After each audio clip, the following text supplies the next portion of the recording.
नमस्कार दोस्तों, तो कैसे हैं आप सभी। स्वागत है आपका मेरे चैनल एबनॉर्मल एनर्जी में।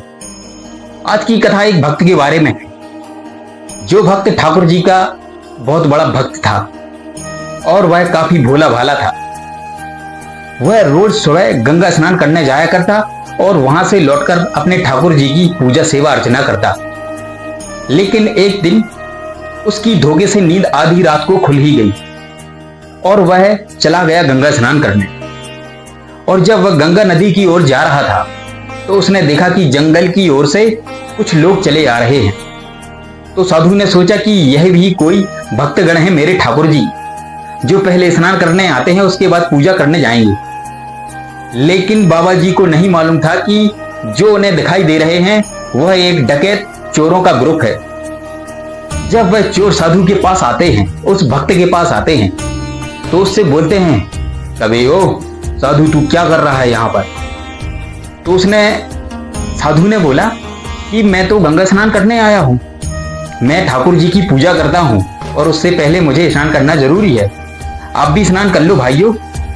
तुम चोरों ने बोला कि अगर तुम्हें अपनी जान प्यारी है तो हम लोगों के साथ चलो, हम लोग एक गांव में चोरी करने जा रहे हैं, या तो तुम हम लोगों के साथ चलो या फिर तुम अपना मरण स्वीकार करो। तो साधु भोला भाला था, उसने कहा कि मरने से अच्छा है इन लोगों के साथ चल दो। तो साधु उन चोरों के साथ चला गया। अब इन्होंने एक सुनसान घर में सेंध लगाई, एक घर में जा घुसे और दो लोगों को बाहर खड़ा कर दिया और बाकी लोग घर के अंदर जा पहुंचे।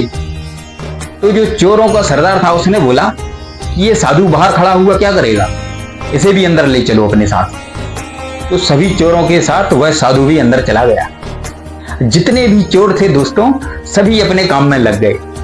कोई संदूक ढूंढ रहा था, कोई अलमारी तोड़ रहा था, कोई तिजोरी तोड़ रहा था। सभी अपने अपने काम में लगे थे और साधु खड़ा हुआ देख रहा था। अब साधु के दिमाग में आया कि सभी कुछ ना कुछ कर रहे हैं तो मुझे भी कुछ करना चाहिए, क्योंकि दोस्तों साधु भोला भाला था। अब उसने क्या देखा कि एक ग्रह में ठाकुर जी विराजमान हैं। तो उसने बोला, अरे मेरे ठाकुर जी तो यहाँ भी हैं, क्यों ना मैं इनकी पूजा यहीं कर लूं, क्योंकि वह भोला भाला था। अब वो है पूजा गृह में घुस गया उस घर के और उधर ठाकुर जी की पूजा पाठ करने लगा। उसने दीपक जलाया, धूप दी और सोचा कि मुझे भगवान को भोग लगाना है। तो वो यहाँ वहां ढूंढने लगा कि कुछ भोग मुझे मिल जाए, लेकिन उस साधु को कुछ भी भोग नहीं मिला। तो उसने सोचा कि मेरे प्रभु पीताम्बर में लिपटे सो रहे हैं, पहले इनको जगाना जरूरी है, फिर मैं बाद में भोग लगाऊंगा। और शायद इनको जगाने से घर का कोई मुखिया आ जाए और कोई व्यक्ति आ जाए जो मुझे भोग दे दे। तो साधु क्या था, साधु बैठा पूजा में, उठाया शंख और लगा फूंकने जोर जोर से, लगा भौंपू भौंपू करने जोर जोर से। तो जब चोरों ने सुना तो पूरे चोर हड़बड़ा गए, यहाँ भागे वहां भागे, सर पर पैर रखकर भागे। वो उन्हें समझ नहीं आ रहा था कि क्या किया। और चोरों का सरदार बोल रहा था कि मेरी मति मारी गई थी जो इस चोर को साथ ले आया, इसने पूरा बंटा झाड़ कर दिया मेरे प्लान का। और सारे चोर भाग खड़े हुए, लेकिन उस संघ की आवाज से जो घर में व्यक्ति थे वह हड़बड़ाकर जाग उठे और साधु के पास आ गए और साधु से बोला कि अबे तू क्या कर रहा है यहाँ, कौन हो तुम। तो उसने बोला, अरे शांत रहो, मैंने पूजा कर ली है, आप लोग भोग लेकर आओ, मैं भोग लगा दूं।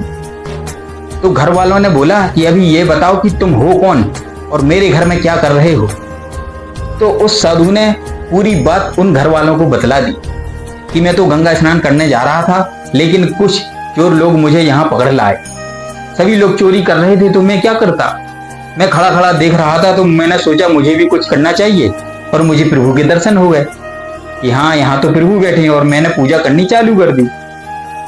तो उस घर का एक बूढ़ा व्यक्ति उस साधु को देखकर बोला, उस भक्त को देखकर बोला कि अगर किसी में भक्ति भाव है, किसी के प्रति समर्पण भाव है, तो वो निश्चल रहना चाहिए, स्वभाव कैसा भी हो।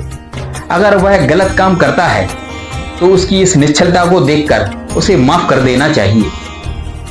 अगर दोस्तों आपको यह कथा पसंद आई हो तो कमेंट में जरूर बताएं। क्या आपके साथ भी कभी या आपके परिवार या आपके अड़ोस पड़ोस आपके जान पहचान में किसी के साथ ऐसी घटना घटी है जो प्रभु से जुड़ी हो? अगर ऐसा हो तो कमेंट में जरूर बताएं और मेरे चैनल एबनॉर्मल एनर्जी को सब्सक्राइब जरूर करें दोस्तों। ओम नमः शिवाय। जय हो।